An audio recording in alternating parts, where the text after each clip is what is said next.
Jared Perkins, a Prospects Live podcast for everything MLB Draft related. Join us as we discuss the biggest stories from college and high school baseball, bring you interviews from your favorite draft prospects and college coaches, and break down live looks at Prospects Live analysis across the nation. Get ready, because you're on a clock with Tyler Jennings and Jared Perkins. Alrighty, welcome to another episode of On the Clock, the Amateur Baseball and MLB Draft podcast, brought to you by Jaw Bats. Jaw Bats provides the highest quality ash, maple, handcrafted, fully custom bats, apparel, accessories, and more. Click the link in our bio below and enter the code OTC10 at checkout to get a 10% discount. All right, I'm Jared. That's Tyler. We got another awesome guest with us today. We got Luke Hill out of Ole Miss. Luke, how are you doing today, man? Doing great, guys. How are y'all? I appreciate y'all having me on. This is pretty sweet. Yeah, man, we're excited to have you on and talk a little bit about your journey. First question we always ask guys, just off the bat, for the viewers who don't know you, talk a little bit about your amateur journey thus far, kind of how you got you to where you are today at Ole Miss. All right, so I'm originally born and raised Baton Rouge. Everything that I grew up in was in Baton Rouge, but my whole family's from Texas, so we're kind of like that, like I would say, like from that area. I always grew up around there, like family, always visiting Texas. Like this Thanksgiving, we went to Texas and all that. But being born and raised Baton Rouge kid, growing up, baseball and football were kind of like the two things for me. And I'm a pretty athletic kid, but I fell in love with baseball like immediately. I like to look at football as kind of just something that got me away from baseball, but I knew that baseball was the sport that I always loved to do. So I always committed to that pretty early. And I grew up, I played with like relatively like the same travel ball teams, always stuff. And I always loved growing up playing with my friends. It was the best time of my life. Like that's the stuff that keeps me playing today, to be honest with you, that like those memories and like looking forward to it. And I didn't even like think about college as a possibility until probably like high school, that my parents were like, hey, like you want to, like, are you wanting to do this in college? And I was kind of just like I didn't know like that was a possibility. So now it brings me, I went to Arizona State my freshman year and now I'm at Ole Miss, and coming to Ole Miss has been the biggest blessing ever to me. And I've loved it ever since. I love that. Talk a little bit about being at Ole Miss now, right? Known for a competitive culture, being the SEC. So how are you kind of handling that adjustment and that transition? I love it. This place, I truly cannot explain. I cannot express to anyone else that it's the best place on earth. Like the culture and the vibe and the commitment from the coaching staff all the way through all of the players and everyone involved in for lack of a better word, the organization it's so close knit, it's so tight, and everyone is so close, and it's awesome. Like you go in there, like the vibes are high at all time, and it makes you want to be there and want to play for Ole Miss and want to go out for the fans and just like play for them. And that's like, honestly, like that's like what you do it for. Like when we walk in, like we have these pictures of, I want to say it's like Lance Lynn, and then I forgot who else, but it's like, Drew Pomeranz. It's like, I take back nothing more than the 10,000 like behind me at Swayze Field. Like it's true. Like having those people around you and having those people support you at all times, it feels great. It's awesome to have that support cast. Yeah, I love that. And in terms of kind of development on the field too, what was the biggest adjustment for you moving to the SEC and really playing at that level? I know you've had some success there already, but right. What's been the biggest adjustment for you? Honestly, like it's your confidence has to go in. Like, look, like I grew up in Baton Rouge, like I knew it was about, and I went to Arizona State my freshman year and was fortunate enough to have a really good year. And there's good baseball out there as well. Like there's no knock to that. And the SEC is great as well. I would just say like really the biggest difference for me was just the outside. Like there's so much coverage. It feels like the SEC is just like the atmosphere, the want from the fans, the involvement with the students, the involvement with campus. I'm not saying like I walk around every day and people say, hey, what's up? But like every once in a while, like it's different. Like a fan, like let's say some guys like, hey, like I watched the baseball team, like go get them this year, like stuff like that. Like I would say like that's the biggest difference. And like, to be honest, like it's really cool. It's like, it's just like, it's humbling in a way too. Like I would say it's like, dang, like they appreciate you. It's like it makes you like want to go to the field right after and like get it, like do it for them. But I would say that's the biggest difference. I would say it's just outside. There's so much going on with it. I love it. One other question I have before I'll turn it over to Tyler is, you kind of talked about some of the school things that you have to deal with outside of baseball. For you, on like what's a typical day for you during the season? How do you kind of balance academics, baseball, and also personal time? All right, so for me, I'm a morning guy. Like, okay, it's gonna sound funny. I have trouble getting up in the mornings, but like I like getting my stuff done in the morning. Yeah. So like I'll set my alarm. I have to set my alarm like an hour before like I actually wake up. I have to just like I don't know. It's just like a mind game for me. But like I'll probably wake up in the morning and I'll just eat my breakfast like immediately. And I like to get like pregame lifts in. So like if our like gym isn't open, like I'll just go to like our local school thing, kind of just get my body moving around, do that. Like not even more so like for baseball, more so just like as a hobby. Like it's just fun. And then it also like helps baseball. So it's like, all right, well, why would you not do that? So after that, kind of just hang around the day. I'll come back home. And if let's say our start time's at like 6 o'clock, I'll probably come back home. It's around like 10:30 a.m. at this point. I'll just sit down, do homework here. Or if I need to go get study hall hours completed, I'll just go sit in study hall and do it, kind of either or.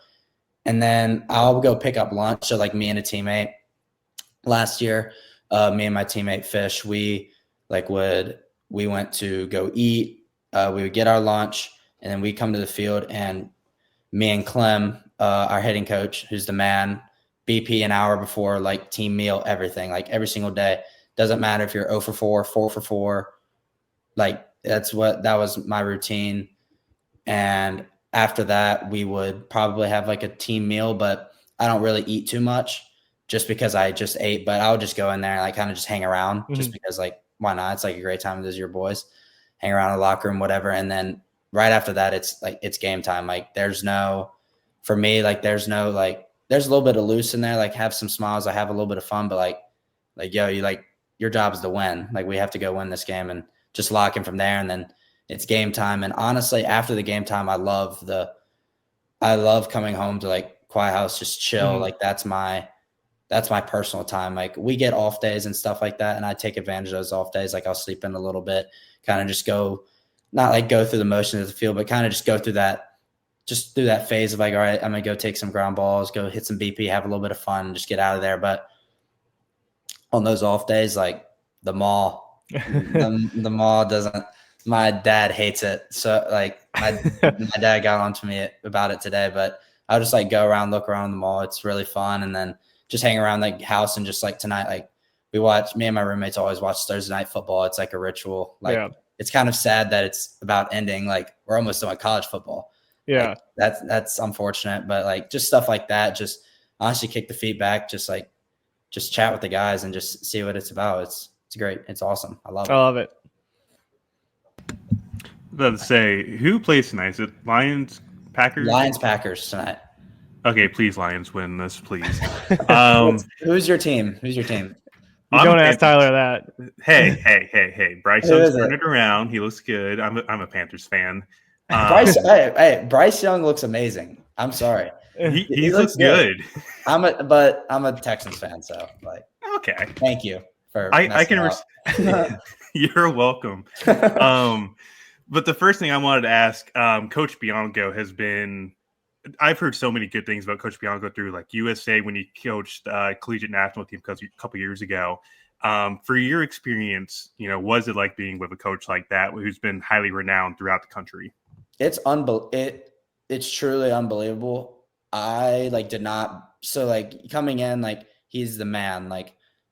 From every from the first handshake, I met him, I was like, he's the man.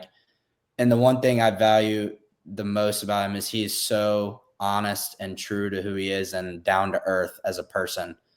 He's just awesome. So knowing that coming in, it adds a little bit of a comfort factor as a transfer coming in from across the country. Fortunate enough, I'm from the South, so I can adjust to that. But like coming in from technically halfway across the country, like it's the best feeling.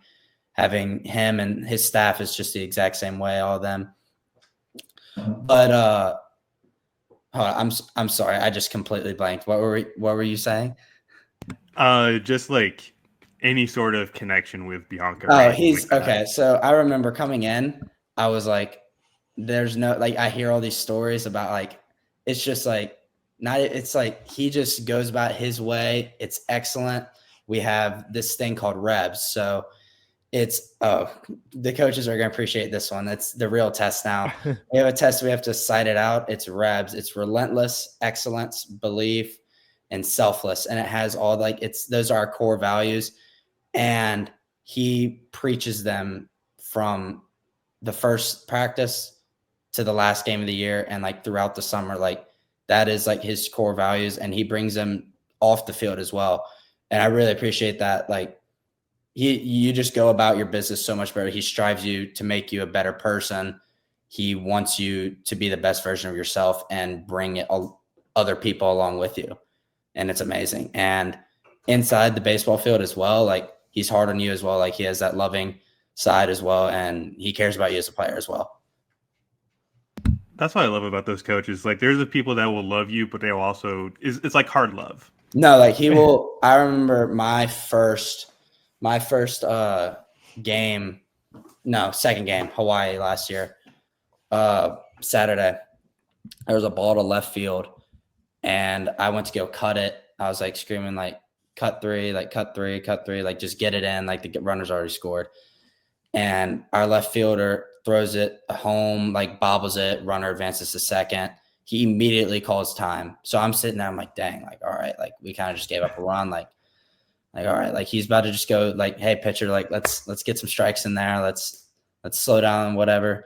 He just rolls right up to me and just starts ripping me. And I'm just like, all right, like cool, like this is awesome. Like he's gonna hold you accountable for your mistakes, but at the same time, he's not gonna like make you feel bad. Like he's gonna tell you how it is, and he's gonna tell you how to fix it as well. And it's the best. It's just, that's the only way to explain it.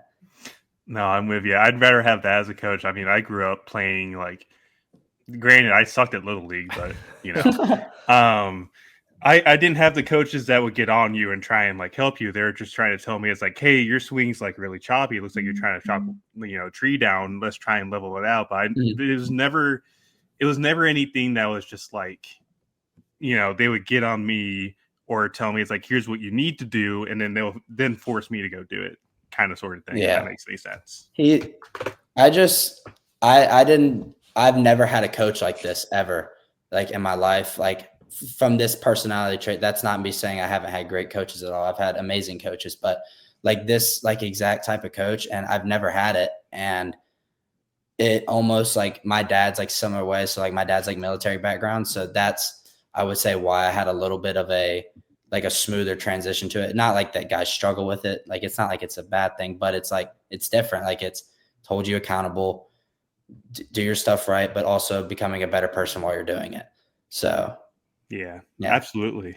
And did want to ask this, because I know Jared kind of touched on it earlier with the transition from Pac-12 to SEC, but your first year in the SEC, record more walks and strikeouts. You're stealing bases more. Their power is obviously not there, but what's the biggest thing that you've been working on this fall to kind of prepare yourself for the spring in 2025? Well, you just named it right there. So the power, like for me, I look at it, it's like I have the confidence to go in every single game where I think like I'm looking at you. I don't care who it is. Like I'm gonna barrel it off. I'm gonna hit it hard. Like I don't really care what you throw me. I just have to have that confidence going in, because like if you don't, like you're just not going to. But this year, like I've been taking the time, like I hit the ball really hard, but I need to hit the ball really hard with launch, because that produces runs. And in an effective way, like I don't need to be hitting, like obviously like line drives, whatever. That's my approach. My approach is what it is. But from a results standpoint, it's like, all right, like I know my approach and I know what I'm working on, but like I also want to hit home runs. Like who doesn't? Like, and I know it's a valuable part of the game, especially being an infielder as well. Like people want you to hit, and I love to hit. And the best part about hitting is hitting the ball very far. So it's kind of one of those things. That's definitely the biggest thing I've been working on this year, and I can't wait to do it. Yeah, no, same. And I think you guys get, what is it, Dallas first weekend too? Yeah, so we you'll do. be playing in a big league field. Yeah, we get Arizona. That's a little bit of not like bad luck for me, but I just went to Arizona State for a year, so I hate that school. Then Texas. I hate Texas. I can't stand. I just don't like UT. My family's from Houston, so I'm not a UT fan. Makes sense. And then we got Clemson, and then Clemson's really good. So I don't have any bad blood there, but we got some three solid squads. Just 3 solid squads coming up for sure that first weekend. Yeah. And then my last question, kind of going into like the home field advantage at Swayze, because, you know, obviously the beer shower after the home run. Is there any particular favorite thing at Swayze that stands out to you? Okay. The easy answer is the beer showers. I'll like just seeing like the amount like last year that happened, like it was pretty sweet. Like that's just like that first experience of doing it and seeing it is unreal. But I would say another really cool thing is, especially like when it's a close game and we're hitting and like we're kind of have a little bit of momentum going. I highly recommend everyone like that ends up hearing this. It's called Love Is Gone by David Guetta. And they like do this to the beat. It's the sick. I think it's just, I get chills. Like I'm getting chills thinking about it. Right? I get chills every single time. It's sweet. And then just winning after the game, they do the whole chant and everyone gets into it. And it's awesome. I love it. Jared, do you got any more questions before we go into rapid fire? We'll go right into the rapid fire. So we do some rapid fire fun ones and put you on the clock. All right. First one, favorite home run you've hit so far in your career? LSU. Back at LSU. That's my favorite one. Was that last year? This past year, Saturday. And okay, I'll name another one. Mississippi State, my freshman year. So both times, all of my friends went to 2 games. They went to the 2 games that I didn't hit the homers because one of my friends from home goes to Mississippi State to travel. But yeah, one of those 2 for sure. Love it. For you, Mount Rushmore of shortstops. So this can be people you looked up to or just like who you think the best shortstops are. Okay. Ozzie Smith, Corey Seager. He's my favorite player ever. Love it. I would say Cal Ripken. Yeah. Cal Ripken's up there. And then just honestly, like just solely off of like how well he does it and just like he wins, Jeter. Like, yeah. Figured that was going to be the round out. Yeah. I love it. So if you could face one MLB starting pitcher, who would it be and why? Well, put me on the spot. Okay. I want to face, I'm just going to shoot one. Okay, fine. Skewball. Because it's like, I see it. The competitive nature of him is like to see something like to that, like to me, I see it as like, that's a challenge to me, like embracing that much like competitive fire behind you while also having that plus of stuff. Like, I just want to experience that, like just see what it feels like to face that. I love it. Love it. Good one. Last one is, what's the potential walk-up song for 2025? Okay, so I'm either going to I want to do some sort of debating reggae-ish. I haven't like picked out the song for that one yet. But for last year, I did what's it called? I did Temperature at the beginning. I didn't like that. But this year, I think I might do Devil Is a Lie by Tommy Richmond. Nice. I think that'll probably be the one for sure. I love it. That's awesome. Luke, we can't thank you enough for taking the time to join us on the clock. I'll be watching you this year. I'm wishing nothing but the best, man. Yeah, this is sweet. I really appreciate you guys taking the time. This is awesome. Can't wait to see you guys.